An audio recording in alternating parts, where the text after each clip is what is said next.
துப்புரவு பணியாளர்களை வீதியில் நிறுத்தியது, அவர்கள் தொடர்ந்து போராடுறாங்கன்னு சொல்லி காவல்துறையை வைத்து பெண்களை மானபங்கப்படுத்தி அடித்து துவைத்தெடுத்தது எவ்வளவு பெரிய சாதனை. தமிழ்நாட்டை நடத்துவதற்கான நிதி டாஸ்மார்க்ல இருந்து வருதுன்னா 10 லட்சம் கோடி கடன் ஏன் வாங்குனீங்க? இந்த 5 ஆண்டு காலத்துல நீங்கள் ஈர்த்து வந்த முதலீடுகள் தமிழகத்தின் எந்த மாவட்டத்தில் அல்லது எந்த இடத்தில் முதலீடு செய்யப்பட்டிருக்கு? எந்த நிறுவனம் செஞ்சிருக்கு? இங்கே நடந்து கொண்டிருப்பது RSS சங்க பரிவார இயக்கங்களின் அடிமை அரசு ஆட்சி செய்யும். அப்ப இதை எப்படி ஒரு நேர்மையான அரசு, சமூக நீதி பேசுகிற அரசு, இஸ்லாமியர்களுக்கும் கிறிஸ்தவர்களுக்கும் ஆதரவா இருக்கக்கூடிய ஒரு அரசு எப்படி இதை அனுமதிக்கலாம்?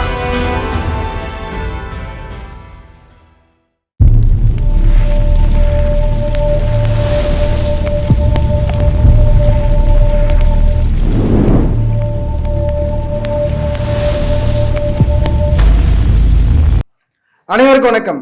தமிழகத்தின் தற்போதைய அரசியல் சூழ்நிலை குறித்து நம்மோடு பேச நாம் தமிழர் கட்சியின் 1000 விளக்கு தொகுதியின் வேட்பாளர், நாம் தமிழர் கட்சியின் மாநில ஒருங்கிணைப்பாளருமான அண்ணன் இயக்குனர் களஞ்சியம் அவர்கள் நம்மோடு இணைந்திருக்கிறார். அவரோடு பேச நிறைய விடயங்கள் இருக்கு. வாருங்கள் இந்த நிகழ்ச்சியில் அவரோடு கேட்போம். அண்ணன் வணக்கம்ண்ணே. வணக்கம் தம்பி, எப்படி இருக்கீங்க? நல்லா இருக்கேன் தம்பி. அண்ணா, இன்றைய அரசியல் சூழ்நிலையில் கிட்டத்தட்ட 5 ஆண்டு காலம் முடிய போகுது திமுகக்கு.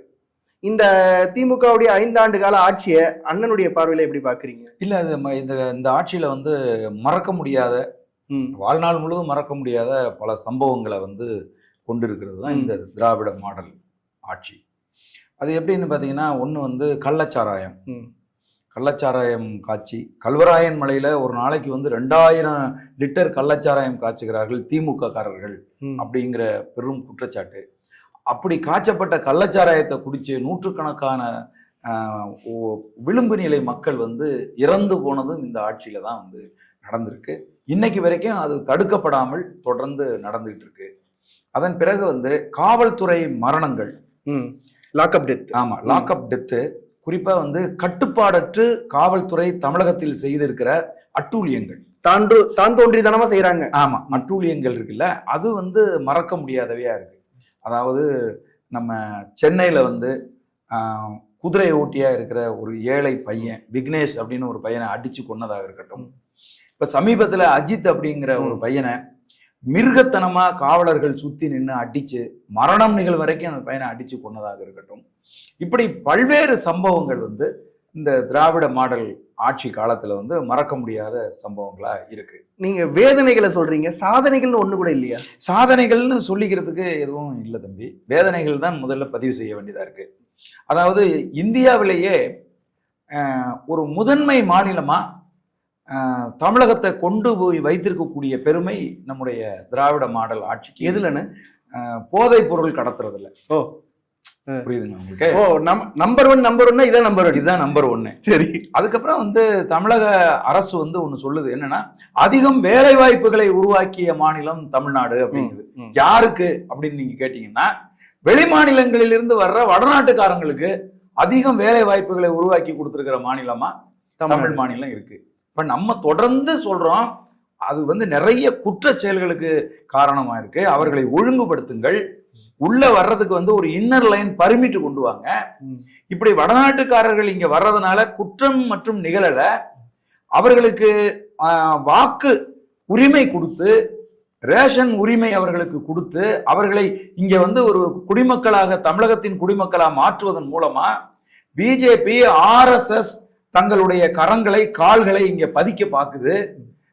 பிஜேபிக்கான வாக்கு வங்கியை உருவாக்க பாக்குது. இது பேராபத்து அப்படின்னு நம்ம தொடர்ந்து சொல்றோம். இதை எதையுமே கண்டுக்காம நாங்க இந்தியாவிலேயே அதிகம் வேலை வாய்ப்பை உருவாக்கி கொடுத்துருக்கோம்னா எத்தனை தமிழ் பிள்ளைகளுக்கு வேலை வாய்ப்பை ஏற்படுத்தி கொடுத்தீங்க? இவங்களோட தேர்தல் அறிக்கையிலேயே என்ன சொன்னாங்கன்னா, ஆண்டுக்கு 10 லட்சம் பேருக்கு வேலைன்னு சொன்னாங்க. யாருக்கு கிடைச்சிருக்கு? இதுவரைக்கும் யாருக்கும் கிடைக்கல தம்பி. ஒசூர்ல ஒரு நிறுவனம், அந்த நிறுவனத்துக்கு 60,000 பேர் வேலைக்கு ஆளு தேவைப்படுது. அந்த 60,000 பேர்ல முதல் தவணையா 6,000 பேரு வட மாநிலங்கள்ல இருந்து இங்க வர்றாங்க. அதை தட்டி கேட்டு போராடுறவங்களை அடிச்சு சிறைப்படுத்துறாங்க, காவல்துறையினரை வச்சு அடிச்சு விரட்டுறாங்க. இதுதான் இந்த திராவிட மாடலோட சாதனை. புரியுதுங்களா? புரியுது. அதுக்கப்புறம் வந்து பாத்தீங்க அப்படின்னு சொன்னா இன்னொரு மிகப்பெரிய ஒரு சாதனை இருக்கு. அது வந்து என்னன்னா, கிட்டத்தட்ட 4 லட்சம் கோடியில இருந்த கடனை இந்த 4.5 ஆண்டு காலத்துல 10 லட்சம் கோடி கடனாக மாற்றி வைத்திருக்கக்கூடிய ஒரு பெரும் சாதனையை திமுக அரசு பண்ணியிருக்கு.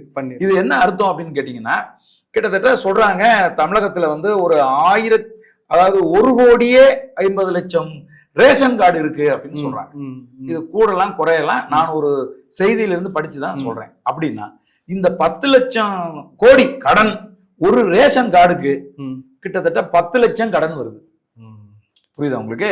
இது ஒரு 8 லட்சத்துல இருந்து 10 லட்சம் கடனை ஒரு குடும்பத்து மேல வச்சது மாதிரி இருக்கு. இந்த சாதனையை வந்து திமுக, குறிப்பா அந்த திராவிட மாடல் அரசு பெருமையா சொல்லிக்கிறலாம்.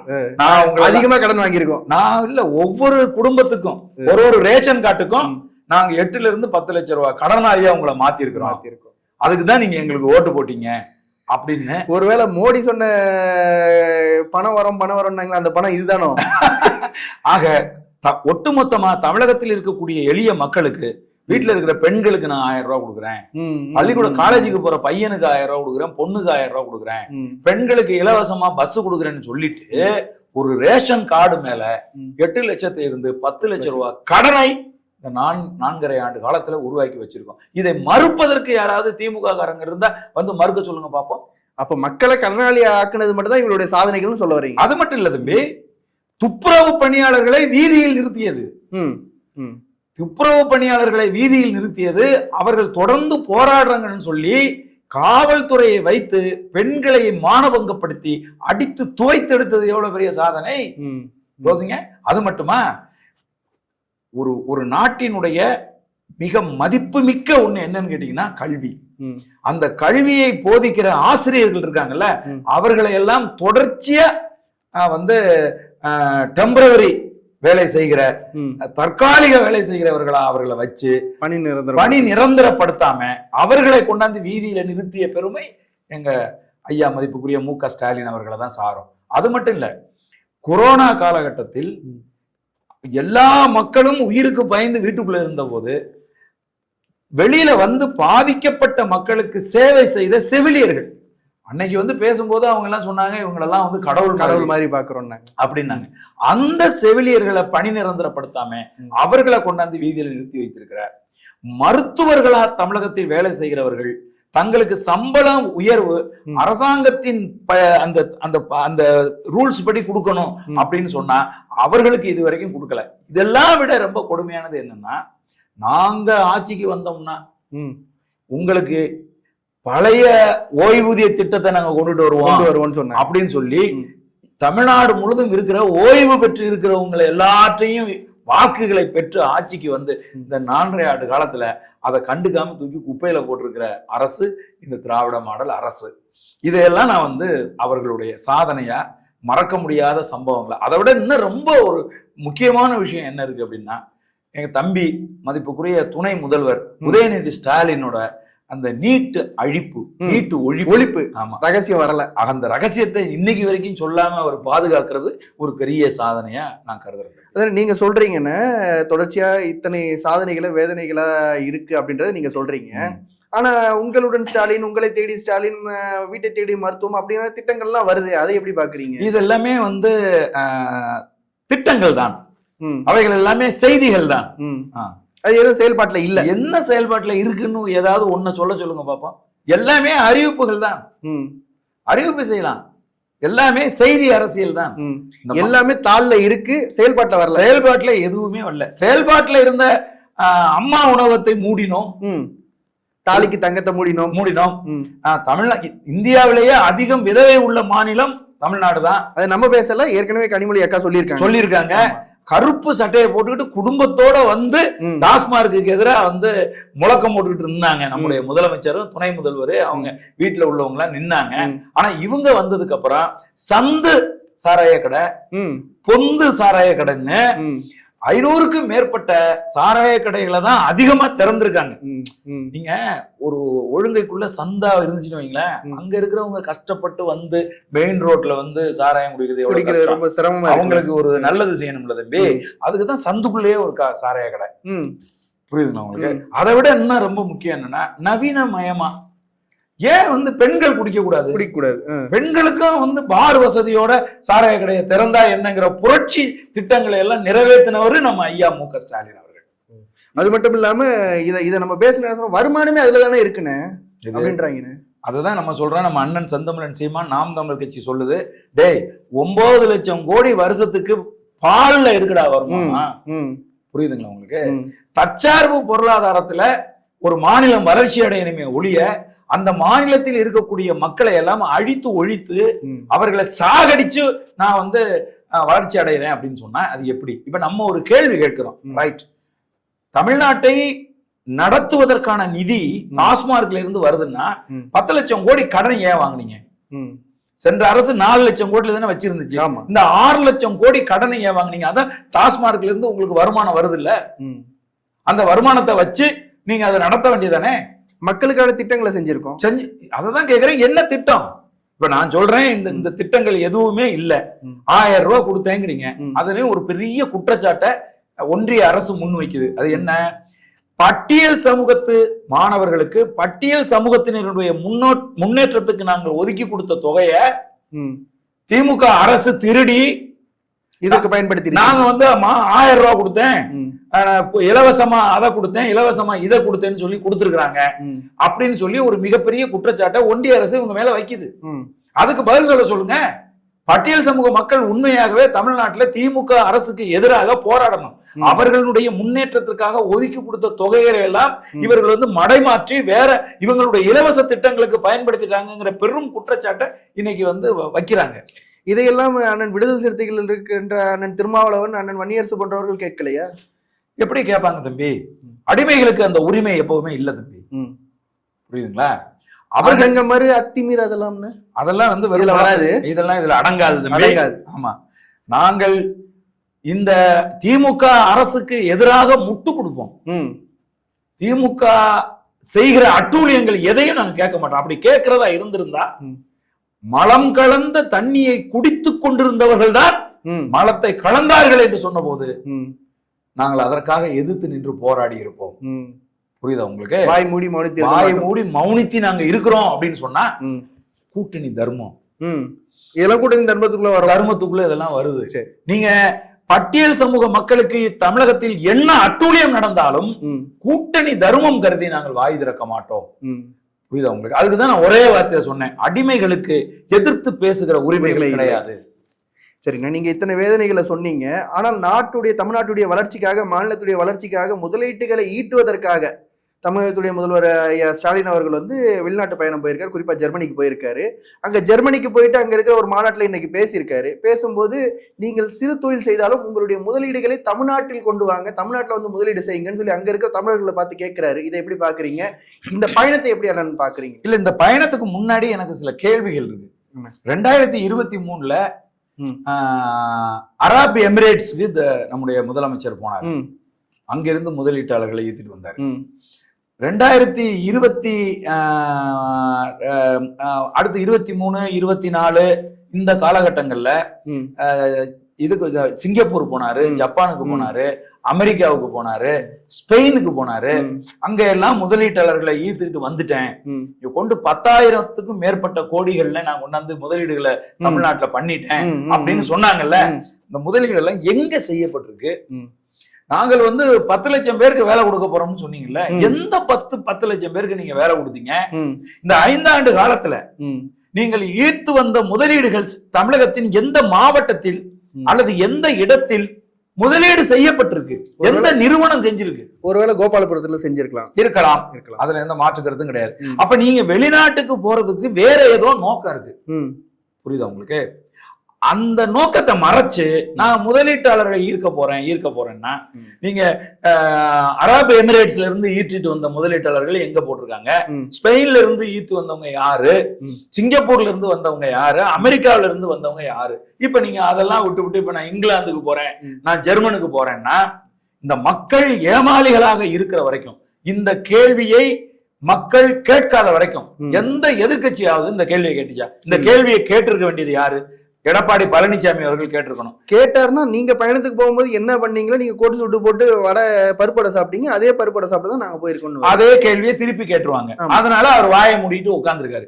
எதிர்கட்சியா உண்மையாகவே தமிழ்நாட்டில் செயல்பட்டு கொண்டிருப்பது நாம் தமிழர் கட்சி தான்.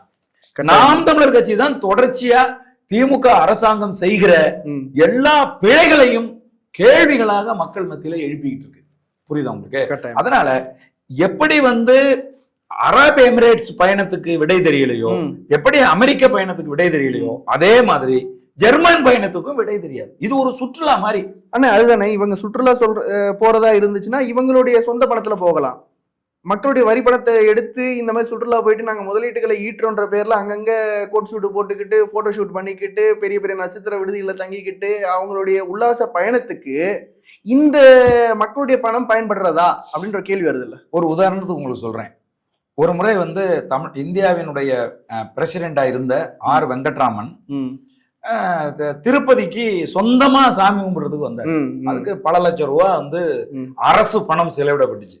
அதை கேள்வி எழுப்பி சுப்ரீம் கோர்ட்ல வழக்கு தொடுத்தது புரட்சியாளர் பழனி பாபா. பழனி பாபா அவர்கள் அதுல வெற்றி அடைஞ்சு அதற்கு செலவான மொத்தத்தையும் ஆர் வெங்கட்ராமனை கோர்ட்டு கட்ட சொன்னிச்சு. அதுபோல இந்த பயணங்கள் எல்லாம் இவர்களுடைய சொந்த பயணங்கள், இவைகள் எல்லாம் சுற்றுலா பயணங்கள். இவர்கள் ஈர்த்து வந்த நிதி எங்க இருக்கு, எந்த இடத்துல இவங்க முதலீட்டாளர்களை கொண்டு இங்க இன்வெஸ்ட் பண்ண வச்சிருக்கிறாங்க அப்படிங்கிற கேள்வி எழுப்பி இங்க வழக்கு தொடுப்பதற்கு யாரும் ஆளு இல்லாத வரை, கேள்வி எழுப்பாத வரை இவங்க எல்லாம் இப்படித்தான் சுற்றுலா போயிட்டு வருவாங்க. இது ஆட்சியாளருக்கு தொடர்ச்சியான ஒரு சடங்கா மாறிடுச்சுன்றீங்க. ஆமா, ஒரு 4 வருஷம் 4.5 வருஷம் இருக்காங்கன்னா வருஷத்துக்கு ஒரு தடவை வெளிநாட்டு பயணம் போக கூடாதா? குடும்பத்தோட போயிட்டு நாங்க அப்படி 5 ஸ்டார் ஹோட்டல்கள் எல்லாம் தங்கி, 7 ஸ்டார் ஹோட்டல் எல்லாம் தங்கி அப்படி நாடுகள் எல்லாம் சுத்தி பார்த்துட்டு நாங்க வரக்கூடாதா? அந்த அரசு பணத்தை அதுக்கு செலவிடுறதுக்கு ஒரு பேரு. அந்த பேரு என்னன்னா முதலீட்டாளர்களை ஈர்க்க போறேன். புரியுதுங்களா? இந்தியாவிலேயே நாங்கள் முதலீட்டாளர்களை ஈர்ப்பதில் 3ஆம் இடத்தில் இருக்கிறோம், 2ஆம் இடத்தில் இருக்கிறோம் அப்படின்னு சொல்லிக்கணும்ல. சொல்லிட்டு தான் போயிட்டு வர முடியும். எப்படி அப்புறம் போக முடியும்? புரியுது. இது ஒரு சடங்குன்றீங்க. ஆமா, உண்மையாகவே இது ஒரு மிகப்பெரிய அரசியல் சடங்கு. அண்ணா, இப்ப திராவிட முன்னேற்ற கழகம் திமுகனா இஸ்லாமியர்களுக்கும் கிறிஸ்தவர்களுக்கும் ஆதரவான ஒரு கட்சி அப்படின்றது பெயரளவுல இருக்கு. இப்ப நீங்க பாத்தீங்கன்னா, இப்ப விநாயகர் சதுர்த்தி போச்சு. இதற்கான விநாயகர் ஊர்வலத்துல குறிப்பா ராணிப்பேட்டை மாவட்டம் ஆற்காடு பகுதியை சார்ந்த ஏவி சாரதி என்பவர், அவர் திமுகவுடைய மாவட்ட பொருளாளராக இருக்காரு. குறிப்பா அமைச்சர் காந்தியுடைய தொகுதி அது, அவர் பார்த்துட்டு இருக்க தொகுதி. அங்க இந்து முன்னணி ஏற்பாடு செய்த அந்த ஊர்வலத்தை இந்து முன்னணி கொடி அசைத்து அவர் தொடங்கி வைத்திருக்காரு. இதை எப்படி பாக்குறீங்க? இந்துத்துவ அமைப்புகள் குறிப்பா RSS சங்க பரிவார இயக்கங்களுக்கும் திமுகவுக்கும் ஒரு வித்தியாசமும் இல்லைன்னு தெரியுது. RSS சங்க பரிவார இயக்கங்களின் ஆதரவு பெற்ற பிஜேபிய தமிழ்நாட்டுல எவனுக்குமே தெரியாம இருந்த காலகட்டத்துல அவர்களோடு கூட்டணி வச்சு அவர்கள ஒருத்தனை ஜெயிக்க வச்சு தமிழ்நாடு சட்டசபை இப்படி தாண்டா இருக்குன்னு கொண்டாந்து காட்டுனது யாருன்னா திமுக தானே காட்டுச்சு. குறிப்பா ஐயா கருணாநிதி அவர்களும் சொல்ல வரீங்க. ஆமா, சரி. 1999ல பிஜேபியோட கூட்டணி வச்சு அப்ப கூட யார் இருந்தது தெரியுமில? எங்க அண்ணன் திருமாவளவன் கூட இருந்தாங்க. புரியுதா உங்களுக்கு? இவங்க எல்லாம் சேர்ந்துதான் எங்க அண்ணன் மதிப்புக்குரிய எச் ராஜாவை தேர்தல் களத்துல நிக்க வச்சு அவரை கூட்டிட்டு தமிழ்நாடு சட்டசபையை சுத்தி காட்டினாங்க.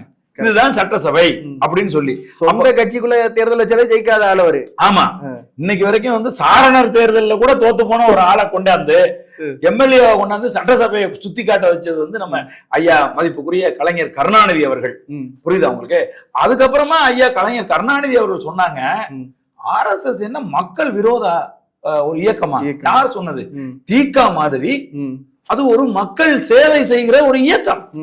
அத போய் நீங்க தீவிரவாத இயக்கம்லாம் சொல்லக்கூடாது அப்படின்னு சொன்னவரு எங்க ஐயா கட்டுமரம் ஐயா கலைஞர் அவர்கள். உங்களுக்கு. ஆமா. அதுக்கப்புறம் எங்க ஐயா கலைஞர் கருணாநிதி அவர்கள் இறந்து போன போது நாக்பூர்ல இரங்கல் கூட்டம் நடத்தினாங்க.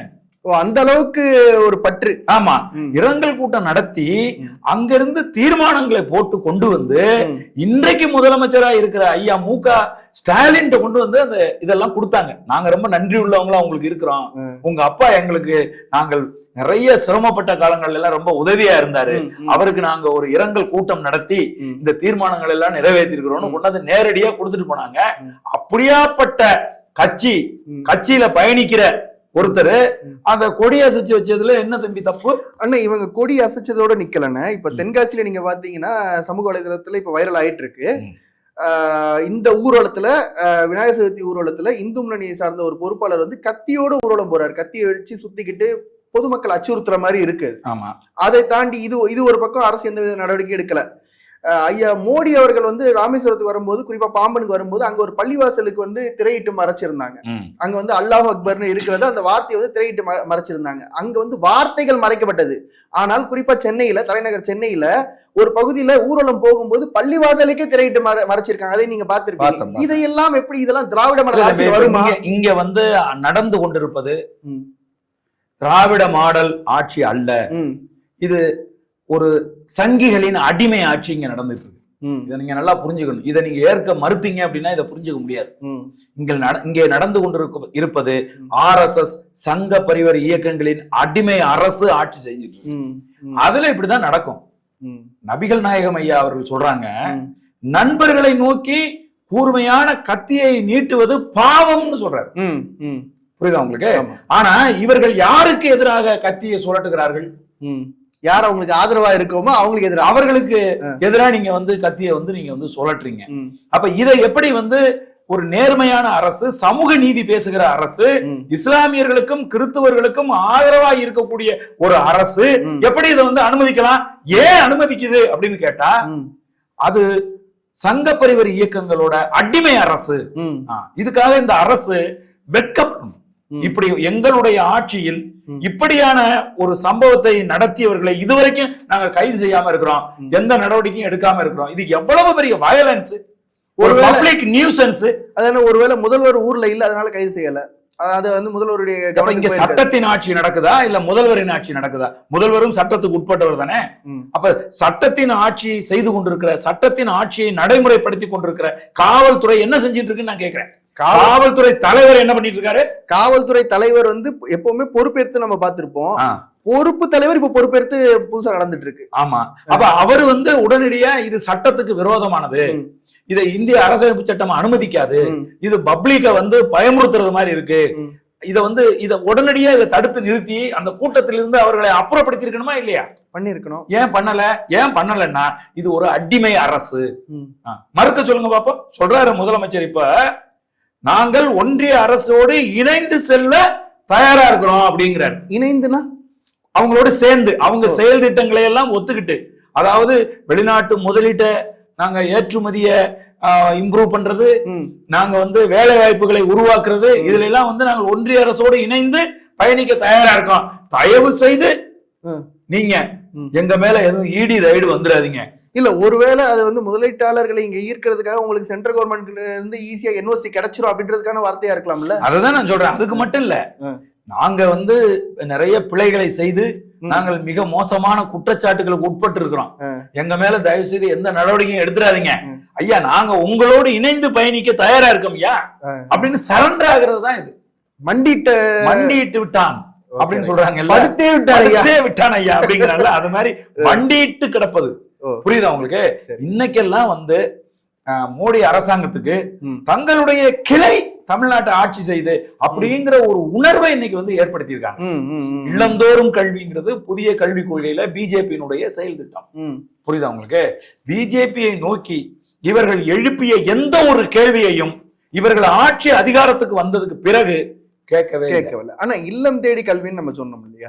இல்லம் தேடி கல்வின்றது குலக்கல்வி திட்டத்துக்கு எப்படி இணையானது நீங்க சொல்றீங்க? வீடுதோறும் கல்வியை கொண்டு போய் சேர்த்துறாங்க. எதுக்கு வந்து பள்ளிக்கூடம் வச்சிருக்கீங்க? வீட்டுக்கு வீடு கல்வி. ஏற்கனவே 4000 பள்ளிக்கூடம் மூடப்படுற நிலையில இருக்கு. அதாங்க, பள்ளிக்கூடம் எதுக்கு வச்சிருக்கீங்க? கல்லூரிகள் எதுக்கு வச்சிருக்கீங்க? அப்ப வீட்டுக்கு வீடு போய் நான் கல்வி கொடுக்குறேன்னா அப்ப இதெல்லாம் இழுத்து மூடணும்ல. அப்ப இந்த திட்டத்துக்கு என்ன பேரு? போய் அவன் வில்லந்தோறும் கல்வின்னு சொல்லிட்டு RSS சங்க பரிவர் இயக்கங்கள் தங்களுடைய இந்துத்துவ கொள்கையை அந்த வீடுகள் தோறும் போய் அவன் பயிற்றுவிக்கிறதுக்கான ஒரு களமா அதை வந்து பயன்படுத்துறான். நீ வந்து அதை தூக்கிட்டு போய் நான் இல்லந்தோறும் கல்வின்னா கல்வி நிலையங்கள் எதுக்கு பாருக்கு? போற பிள்ளைங்க பள்ளிக்கூடத்துல போய் காலையில 9 மணிக்கு போயிட்டு, இன்னைக்கெல்லாம் பிள்ளைங்க 7 மணிக்கே போகுது பள்ளிக்கூடத்துல போயிட்டு அங்க படிச்சு முடிச்சுட்டு வந்ததுக்கு அப்புறம் திரும்ப வீட்டுல வந்து நீ போய் பாடம் நடத்துவியா? நான் கேக்குறேன். அவ எதுக்கு இல்லந்தோறும் கல்வி? இல்லந்தோறும் கல்வி என்பது RSS திட்டம். அது என்ன திட்டம்? அது RSS தன்னுடைய இந்துத்துவ கொள்கைகளை கொண்டு போய் வீடுதோறும் சேர்ப்பதற்கு அவர்கள் வைத்திருக்கக்கூடிய ஒரு யுத்தி, ஒரு செயல் திட்டம். அந்த செயல் திட்டத்தை தூக்கிட்டு நீ நிக்கிற அப்படின்னு சொன்னா நீ யாரு? நீ அடிமை அரசு தானே. அதைத்தான் நான் வந்து சொல்றேன். இன்னைக்கு இருக்கிற திராவிட மாடல் அரசு என்பது RSS சங்க பரிவர் இயக்கங்களின் அடிமை அரசு. மறுக்கிறதுக்கு யாராவது திமுக இருந்தா வர சொல்லுங்க. ஆர் ராசா பேசுறாரு, நாங்க எதிர்க்கிற மாதிரி யாருமே எதிர்க்க மாட்டாங்க சங்கிகளை, நாங்க மட்டும்தான் உண்மையும் நேர்மையுமா எதிர்க்கிறோம்னு பேசுறாரு. அவர் வந்து எப்பவுமே அப்படித்தான் பேசுவார். அவர் வந்து என்னைக்குமே பொய் தவிர வேற எதையுமே பேச மாட்டார் தம்பி. புரியுதல் நான் சொல்றது? அவருக்கு வந்து நம்ம கேட்கிற கேள்விகளுக்கு பதில் சொல்ல சொல்லுங்க. அவர் சொல்றாருன்னு ஒரு மேடையில சொல்றாரு, சமூக நீதி ஆட்சினா பெரியார் வகுத்த சமூக நீதியை சற்றும் அசைவில்லாம அதுக்கு எந்த சமரசமும் இல்லாம அண்ணா வழியில் ஆட்சி நடத்துகின்ற ஒரே கட்சி திமுக தான் சொல்றாரு. விழுப்புரத்துல போய் திரௌபதி அம்மன் கோயில்ல போய் நின்னுகிட்டு இதை சொல்ல சொல்லுங்க. புரியுதுங்களா? இப்ப கெவின் ஒரு பையன் வந்து படுகொலை செய்யப்பட்டான்ல, ஆணவ படுகொலை, அந்த வீட்டுல போய் நின்னு ஆர் ராசாவை வந்து இதை சொல்ல சொல்லுங்க. புரியுதுங்களா சொல்றது? நீலகிரில இருந்து பெரம்பலூர்ல வந்து நின்னாலே அது சமூக நீதி. ஆமா, ஆர் ராசா அவர்களை பார்த்து நான் சொல்றேன், இதை நீங்க வேங்கவேல போய் நின்னு சொல்லுங்க, நாங்க சமூக நீதி அப்படின்னு நீங்க சொல்லுங்க. உங்கள் சமூக நீதியை துப்புரவு தொழிலாளர்கள் போராடிட்டு இருந்தாங்கல்ல, அங்க வந்து சொல்றதுக்கு அவருக்கு நெஞ்சுரம் இருக்கா ஆர் ராஜாவுக்கு? ஆர் ராஜா அவர்களை பார்த்து நான் வந்து கேட்கிறேன், தம்பி எது சமூக நீதி? இப்ப ஆர் ராஜா வந்து பெரம்பலூர் தொகுதியில நின்று 2-3 தடவை ஜெயிச்சாரு. ஏன்னா அது தனி தொகுதியா இருந்துச்சு. இப்ப அது தனி தொகுதி மாறி பொது தொகுதியா ஆச்சு. பொது தொகுதியா ஆன பிறகு ஆர் ராஜாவுக்கு ஏன் அந்த பொது தொகுதியை திமுக கொடுக்கல? ஏன்னா அவங்க ஃபார்முலாவில் ஒத்து வராது. தாழ்த்தப்பட்ட பட்டியல் சமூகத்து மக்களை இதுவரைக்கும் திராவிடர் முன்னேற்ற கழகம் திமுக பொது தொகுதியில் நிறுத்தினது இல்ல. அந்த ஃபார்முலாவை உடைக்கிறதுக்கு அவங்க விரும்பல. அதனால சம்பந்தம் இல்லாம ஒரு தனித்தொகுதியை தேடி ஆர் ராஜாவை கொண்டு போய் அங்க நிறுத்தினாங்க. நீலகிரி. இதுக்காக ஆர் ராஜா வெக்கப்படணுமா இல்லையா? இந்த கட்சியை விட்டு வெளியில போயிருக்கணுமா இல்லையா? இவர் சமூக நீதி கட்சி திமுகன்னு சொல்றதுக்கான அடிப்படை தகுதி இல்லைங்கிறது அவருக்கு புரியலையா இன்னைக்கு வரைக்கும்? அப்ப விடுதலை சிறுத்தைகளுக்கும் ஒரே நியாயம் தான், ஆர் ராசாவுக்கும் ஒரே நியாயம் தான். ரெண்டு பேரும் பட்டியல் சமூகத்தை சேர்ந்தவங்க தானே. பட்டியல் சமூகத்து மக்களை திமுக ஒருபோதும் பொது தொகுதியில் நிறுத்தாது. என்ன இழிச்சவன் அங்கீகரிக்காது, ஒருபோதும் அங்கீகரிக்காது. அவர்களை என்றைக்குமே பொது தொகுதியில மட்டும்தான் நிறுத்தும். புரியுது? ஆமா. என்ன வந்து அண்ணன் செந்தமிழன் சீமானா ஒவ்வொரு தேர்தலுக்கும் போன தடவை நாடாளுமன்ற தேர்தலில் 22 பட்டியல் சமூகத்து தம்பி தங்கைகளை பொது தொகுதியில நிறுத்தினாரு. நாம் தமிழர் கட்சியில அதிகம் வாக்கு வாங்கினவர்களே பொது தொகுதியில் நின்ற பட்டியல் சமூகத்து தம்பிங்க தான். புரியுது நான் சொல்றேன்? அதனால இது வந்து திமுகவினுடைய ஃபார்முலாவுக்கு எதிரானது. திமுக ஒருபோதும் சமூக நீதி கட்சி கிடையாது அப்படிங்கறத முதல்ல ஆர் ராசா புரிஞ்சுக்கணும். அவரை உதாரணமா வச்சே புரிஞ்சுக்கணும். உங்களுக்கு சமூக நீதியை ஏற்படுத்தி கொடுக்காத கட்சியை எந்த முகத்தை வச்சுக்கிட்டு நீங்க வந்து சமூக நீதி கட்சின்னு சர்டிபிகேட் கொடுக்குறீங்க? சொந்த கட்சிக்காக வழக்கு வாங்கி இருக்காரு, சிறை போயிருக்காரு. ஆமா, இவ்வளவெல்லாம் தியாகங்கள் பண்ண அவருக்கே பொது தொகுதியில் இடம் இல்லை.